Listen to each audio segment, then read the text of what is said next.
अस्सलाम वालेकुम, मैं हूँ ए से और आप लोग देख रहे हैं मेरा यूट्यूब चैनल ए से मेडिक। आज की वीडियो में मैं आप लोगों को ये बताऊंगी कि आप 60 डेज़ में वोकैबलरी एमडी कैट की कैसे प्रिपेयर कर सकते हैं। तो बच्चों, सबसे पहले आप लोगों ने ये एक छोटी सी डायरी ख़रीदनी है और इस डायरी के ना पेजेस पे एक लाइन ड्रॉ कर देनी है, मिड में एक लाइन ड्रॉ कर देनी है। अब आपने क्या करना है कि जैसे अब मेरे पास के स्टेप के एमडी वोकैबलरी के नाम ये वर्ड्स हैं। अब सबसे पहला वर्ड जो है वो है अपैलिंग या अपालिंग, जो भी आप उसको प्रोनाउंस करना चाहें कर लें। एस्टाउंडेड दूसरा वर्ड है। तो आप लोगों के आप देखते हैं कि इस पहले वर्ड के ढेर सारे सिनोनिम्स हैं, शॉकिंग, हॉरिफिक, हॉरिफाइंग। तो आपने इतने सारे सिनोनिम्स ना देख के घबराना नहीं है। आप लोगों ने इस डायरी में एक लाइन ड्रॉ करनी है, जैसे कि एक डायरी में मैंने आपको कहा है आप करें एक लाइन ड्रॉ। आपने अपैलिंग जो वर्ड है हमारे पास, इसका एक जगह अपैलिंग लिख लेना है और दूसरी जगह इसका उर्दू में मीनिंग लिखना है। और आपने इसको खोलना थोड़ा मुश्किल वर्ड हो जाता है जो आपको भी समझ नहीं लगने वाला, तो हम इसकी जगह खौफ ज़दा लिख देते हैं। ठीक है, अब ये वर्ड आपने लिख दिया और आपने इस तरह, ये हमारा एक वर्ड प्रिपेयर हो गया। अब आपने दूसरा वर्ड इसके सिनोनिम्स में से नहीं निकालना। दूसरा वर्ड जो है आप लोगों ने एस्टाउंडेड, दूसरा वर्ड दूसरे वर्ड से लेना है। एस्टाउंडेड दूसरा हमारे पास वर्ड है एस्टाउंडेड, और इसका जो मतलब होता है ये होता है हैरत ज़दा। अब आप लोगों ने इसी तरह 10 वर्ड लिखने हैं। अब जैसे यहाँ पर अगर मैं देखूँ तो 10th वर्ड जो बन रहा है हमारे पास वो होगा बून। बून अब किस चीज़ को कहते हैं? करम। किसी ने आप पर कोई करम कर दिया है, मेहरबानी कर दिया है या कुछ आपको दे दिया है, कोई तोहफ़ा आपको दिया है, तो उसको करम या दान कहते हैं। अब आपने इसको याद कैसे करना है? आप लोगों ने बच्चों याद बिल्कुल भी नहीं करना। आप लोगों ने एक काम करना है कि आप जब इसको पढ़ रहे होगे ना, पहले आपने लिख लिया इस कॉपी में, छोटी सी कॉपी लेनी है। अब आप लोगों ने ये काम करना है कि आपने उर्दू से इंग्लिश में जाना है, इंग्लिश से उर्दू में नहीं जाना। आपने अपने ब्रेन को बताना है कि खौफज़दा के अंदर मैं कौन सी इंग्लिश लिख सकती हूँ।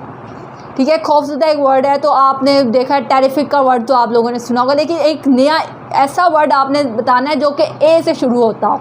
तो आपने इस तरह सोचना है, अपने ब्रेन को थोड़ा सा वर्क कराना है, काम उसको देना है कि कुछ सोचो ऐसा वर्ड। तो आपने फिर उस वर्ड से एक, अगर आपको नहीं आता तो आपने फिर कहना है कि ओह यस मुझे पता चल गया, अपैलिंग वर्ड था वो। तो इस तरह आपने इसको याद करना है। अब आपने ये लिख लिया, 30 मिनट्स आपने हर रोज़ के इसको देने हैं, सिर्फ 10 लिखने हैं आपने हर रोज़ वर्ड्स। और आप लोगों ने इसका मतलब अब अपैलिंग लिख दिया। अब आपने एक सेंटेंस भी बनाना है अपनी रफ़ कॉपी पे, लिखने के द सीन वॉज अपैलिंग, यानी बहुत ही खौफनाक सीन था जो मूवी का था। इस तरह का एक सेंटेंस खुद से बना लीजिएगा, जैसा मर्जी बच्चों वाला सेंटेंस हो बना लीजिएगा। अब आप लोगों ने ये कर लिया है। तो दूसरा जो आप लोगों ने, अब ये सब कुछ हो गया। अब ये हमारे पास ना 206 वर्ड्स हैं, यहाँ पे 200 वर्ड्स हैं हमारे पास इसके वोकैबलरी के। तो आप लोग देखें कि 20 डेज़ में आपके जो वोकैबलरी के वर्ड्स हैं ना वो आपके हो जाएंगे ख़त्म, क्योंकि 200 वर्ड्स हैं। लेकिन अब दूसरी बात ये आती है कि अब बाकी आपने जब ये ख़त्म हो जाएंगे तो आपने उसके बाद क्या करना है? उसके बाद आपने इनके पहले सिनोनिम्स को पकड़ लेना है।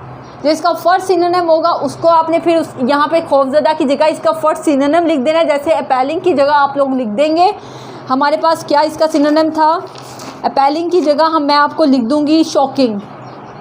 ठीक है, आपको इस तरह पता चलेगा। बेशक ये आसान सा सिनोनिम है, अगर ये आपको पता है। जैसे शॉकिंग का तो मुझे पता था कि अपैलिंग है, खौफनाक होता है, तो आप कोई मुश्किल सा इसका सिनोनिम भी लिख सकते हैं, लेकिन इतना मुश्किल भी ना लिखें। जैसे अब मैं अगला आपको बता रही हूँ, यहाँ पे आप शॉकिंग की जगह ना ऑफुल लिख लें, ऑफुल। इस तरह आपने अपनी वोकैबलरी बनानी है। इस तरह 60 डेज़ में आपके जितने वोकैबलरी के वर्ड्स हो सकते हैं मैक्सिमम कर लें। एमडी कैट में सिर्फ 3 हद तक 18 MCQs इंग्लिश से हैं, तो इससे इतना ज़्यादा पोर्शन नहीं आएगा। तो जो MCQs आएंगे वो आपके बेहतरीन वोकैबलरी से सॉल्व हो जाएंगे अगर आप इस चीज़ को फॉलो कर लेंगे। बहुत बहुत शुक्रिया मेरी वीडियो आप देखने के लिए। अगर आपको और भी कोई क्यूरी हो, कोई चीज़ समझ ना आ रही हो एमडी कैट से रिलेटेड, तो आप मुझे बता सकते हैं। I am always available for you people. तो MD कैट की अपनी तैयारी अच्छी रखें और आपने घबराना बिल्कुल भी नहीं है। यू विल इंशाल्लाह एस योर MD कैट, आप देखना पास कर लेंगे और पास या टॉप करेंगे। तो अपने आपने सबसे पहले घबराना नहीं है, इस वोकैबुलरी की स्कीम को फॉलो करें और अपनी डायरी ज़िंदगी भर के लिए अपने साथी बना लें और आप कभी भी इंग्लिश वोकैबुलरी में पीछे नहीं रहेंगे। बहुत बहुत शुक्रिया, थैंक यू, जज़ाकल्लाह। अपना ढेर सारा ख्याल रखें, मुझे अपनी दुआओं में याद रखें, अपनी ये वीडियो अपने दोस्तों अपनों के साथ शेयर करें। बहुत बहुत शुक्रिया, अल्लाह हाफिज़।